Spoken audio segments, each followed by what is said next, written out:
Hello friends, आज history का chapter 2 लाए हैं हम क्लास 6 का, जिसमें आज हम चैप्टर 2 के इम्पोर्टेंट पॉइंट समझेंगे। इससे पहले हमने हिस्ट्री का चैप्टर 1 भी किया था, इम्पोर्टेंट पॉइंट्स उसके आप हमारी प्लेलिस्ट में जाके देख सकते हैं और इससे आपकी एनसीईआरटी जीके स्ट्रांग हो जाएगी।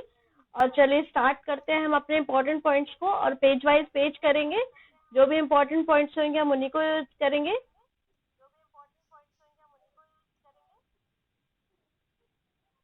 फर्स्ट पॉइंट है कि हमारा उपमहाद्वीप में 20 साल पहले रहा करते थे। आज हम उन्हें क्या कहते हैं? आकेटक खाद्य संग्राहक के नाम से जानते हैं। आकेटक खाद्य संग्राहक कब से रह रहे हैं? उपमहाद्वीप में 20 साल पहले से रह रहे थे।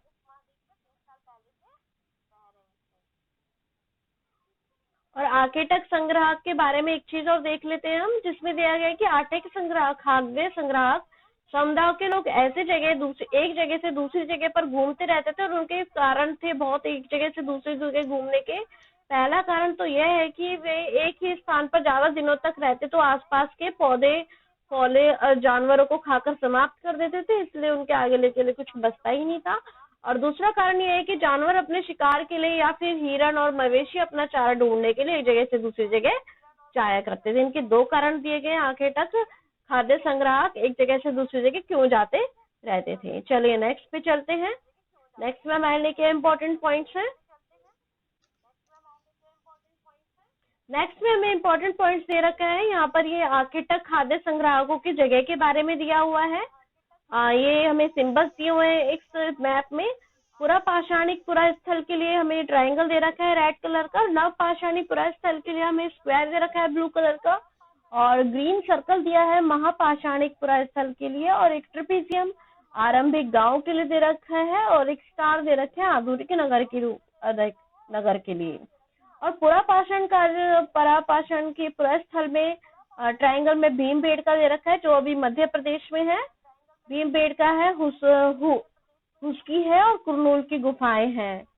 और हमारे आधुनिक नगर में मुंबई और कोलकाता आता है, जो खाद्य संग्राहक उस टाइम पे रहा करते थे। चलिए आगे पेजेस पे देखते हैं क्या है हमारे बारे में इम्पोर्टेंट। ये गुफाएं दे रखी हैं, गुफाएं के चित्र दे रखे हैं। और आप बुक लेकर बैठेंगे तो और भी अच्छा है, जिससे आपके स्ट्रांग हो जाएगी जीके एनसीईआरटी के लिए। और ये सारे आपके कॉम्पिटिटिव एग्जाम के लिए बहुत ही ज्यादा इम्पोर्टेंट है। और आप हमारी वीडियो को लास्ट तक जरूर देखें और हमारे चैनल को जरूर सब्सक्राइब कर लें। पुरा स्थल में उस स्थान को कहा जाता है जहाँ औजार, बर्तन और इमारतें जैसी वस्तुओं के अवशेष मिलते हैं। ऐसी वस्तुओं का निर्माण लोगों ने अपने काम के लिए किया था और बाद में वे इन्हें वहीं छोड़ गए थे। और ये जमीन के ऊपर, अंदर और कभी कभी समुद्र और नदी के तल में भी पाए जाते हैं। यानी कि पुरा स्थल क्या होंगे? जहाँ पर औजार और बर्तन मिलते थे, पुराने जमाने लोगों के अवशेष मिले हैं वहां से। चलिए नेक्स्ट चलते हैं। हमें कुरनूल की गुफाओं में राख के अवशेष मिले, यानी कि आग की खोज के बारे में ये बताया गया है। और ये कुरनूल की गुफाओं में राख की खोज मिली है। चलिए आगे देखते हैं। आरंभिक काल को वे पाषाण काल कहते हैं। वह जो दो शब्दों से बनके बना है। प्राचीन माने की पुराना होता है और पाषाण यानी कि पत्थर होता है। तो यह नाम पुरा स्थलों से प्राप्त पत्थर के औजारों के महत्व को बताता है। यानी कि पत्थर के औजारों के बारे में बात करी जाएगी तो पुरा पाषाण करके और उत्तर पाषाण और मध्य पाषाण करके पाया जाएगा। देख सके इस कालों को भी 3 भागों में विभाजित किया गया था। पहला था कि आरंभिक, मध्य और उत्तर पाषाण युग। और मेसोलिथिक यानी किसे कहा जाता है? मेसोलिथिक कहा जाता है मध्य पाषाण युग को। और माइक्रोलिथ कहा जाता है लघु पाषाण युग को। और अगले युग को शुरुआत लगभग, यानी कि जो हमारा नव पाषाण युग है, उसकी 10,000 साल पहले शुरुआत हुई थी। चलिए आगे देखते हैं इम्पोर्टेंट पॉइंट्स के हमारे चैप्टर में। कि सबसे पहले जिस जंगली जानवर को पालतू बनाया गया था वह क्या था? कुत्ते थे। सबसे पहले जंगली जानवर कौन से पालतू रखे गए थे इंसानों द्वारा? कुत्तों को रखा गया था। ये इम्पोर्टेंट क्वेश्चन बनता है जीके का। और ये आपको कॉम्पिटिटिव एग्जाम से बहुत ऐसे क्वेश्चन देखने के लिए मिलते हैं जो एनसीईआरटी की बुक से ही मिलते हैं। लोग द्वारा पौधे उगाने और जानवरों को देखभाल करने के लिए बसने की प्रक्रिया का नाम दिया गया। यानी कि लोग जब जहाँ पर पौधे उगाते थे, जानवरों की देखभाल करना स्टार्ट कर देते थे, उसको बसने की प्रक्रिया कहा गया। चलिए नेक्स्ट चलते हैं। नेक्स्ट में है कि कृषि के लिए अपनाई गई सबसे प्राचीन फसलों में कौन सी है। कृषि के लिए सबसे पहले कौन सी फसलें अपनाई गई थी। गेहूं और जौ अपनाए गए थे। चलिए आगे देखते हैं।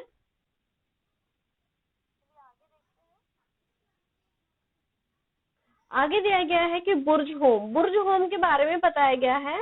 तो बुर्ज होम वर्तमान में अभी कहाँ पर है, कश्मीर में है। और यहाँ पर गड्ढे के नीचे घर बनाते थे लोग, और जिन्हें गर्तवास कहा जाता था। क्या कहा जाता था, गर्तवास। और इनमें उतरने के लिए सीढ़ियां होती थी, और इनके लिए ठंड के मौसम में सुरक्षा मिलती थी लोगों को।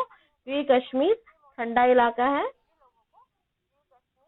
और नवपाषाण युग में औजार बनाए जाते थे, और नवपाषाण युग में औजारों को एक नया रूप दिया गया, जिसमें औजारों को धार लगाई जाती थी, पहना किया जाता था, और उन्हें पॉलिश भी की जाती थी, जिससे उसकी अच्छी शेप बन सके। और ओखली और मसूल का प्रयोग अनाज और वनस्पति जैसे प्रकार अन्य चीजों को पीसने के लिए किया जाता था।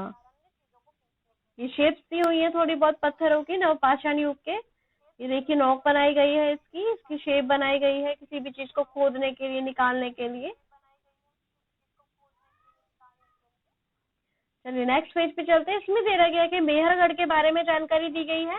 मेहरगढ़ ये ईरान जाने वाले सबसे महत्वपूर्ण रास्ते बोलन दर्रे के पास है मेहरगढ़। और ये हरा भरा समतल स्थान है। और मेहरगढ़ संभवतः वह स्थान है जहाँ के स्त्री पुरुषों ने इस इलाके में सबसे पहले जौ गेहूं उगाना और भेड़ बकरियां पालना सीखा था, मेहरगढ़ में ही। चलिए आगे देखते हैं। मृत्यु के बाद मेहरगढ़ में ऐसा माना गया कि मृत्यु के बाद लोगों का जीवन संभव होता है, तो इसलिए कब्रों में मृतकों के साथ कुछ सामान भी रखे जाते थे। मेहरगढ़ में कुछ जगहों पे कब्रों में कुछ ऐसी चीजें मिली है, जैसे कि मृतक के पास एक बकरी को दफनाया गया, कि इस पर लोग से मृतक के जो खाने के लिए रखा गया कि वो खा सके वहां पर।